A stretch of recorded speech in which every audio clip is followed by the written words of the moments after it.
So this is the Aerodynamics Overlay. It seems a bit much, but once you understand what this is showing you, it's actually pretty, hopefully it's pretty intuitive. If you were to phrase it like an engineer, this is showing you both dynamic and stable and static stability in a single display. It's basically to say it's a graph that shows you how stable your plane is.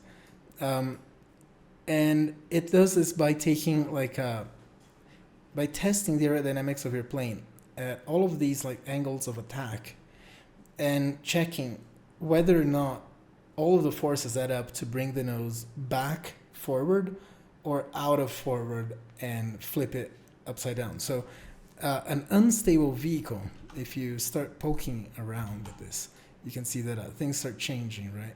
And an unstable vehicle would look mostly orange, like you would have lots of orange areas, and you can see this orange side has arrows pointing away from it. So if you see any areas that are orange, these are unstable areas where by itself the plane will want to flip over like this. Right. And but there's a second thing that's happening here as well, which is you can see how it just bounced around and converged. You can turn this off. This is the automatic airspeed display. And basically what that's doing is it's scanning all of these possible airspeeds to show you the one airspeed where the plane is not tending towards a nose down or nose up attitude at its neutral. So what this is doing is actually it's finding you the best glide situation with no input given or anything like that. Like the center of lift indication, you can see how this changes based on airspeed. If you go slower, the plane is trying to lift more from the back, so it's more nose heavy. If you go faster, the center of lift actually changed to the front of the center of mass, so now the nose is pulling up, and that's a good thing. This is what you normally want in a plane, so that if you let that settle, it will automatically balance at the center of mass.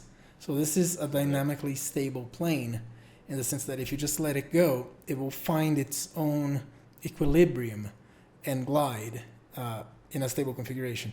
So this graph is basically helping you visualize this all in one go. So if none of this mattered at all, and you really just want to know if it's going to be stable or not, you can just look for a specific shape on the graph. If you see something like this kind of heart-shaped curve here, this is good. This is a good controllable vehicle. If you have something that's in the red, obviously, that's going to be bad, like this. This is unstable, and you definitely are going to have trouble controlling something like this. But something like this is also bad, because this has no control authority. You can see the little heart-shaped band here is now very narrow, and you don't have as much authority anymore. As well. If you make this extreme like this, then it gets even worse, right? So then you can see that now that I'm giving it input, with the ailerons, this barely moves.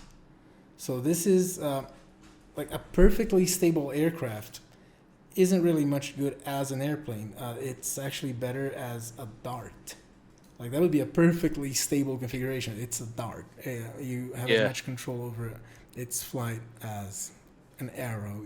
So what you're aiming for is really a blend of stability but also maneuverability.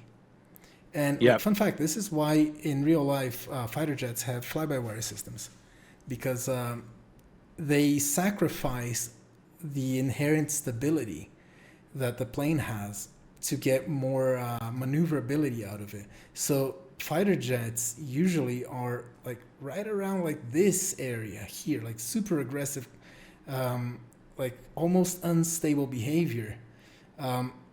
But here, look at how much input you have over Yeah. the center of lift, right? Yeah. And when what you want is to be able to maneuver as quickly as possible, like everything goes to do that, but the plane is now unstable. So you need something like a computer system to keep it under control. So Very, so it very, this graph is very showing cool. you, hopefully trying to show you all of that in a more visual way.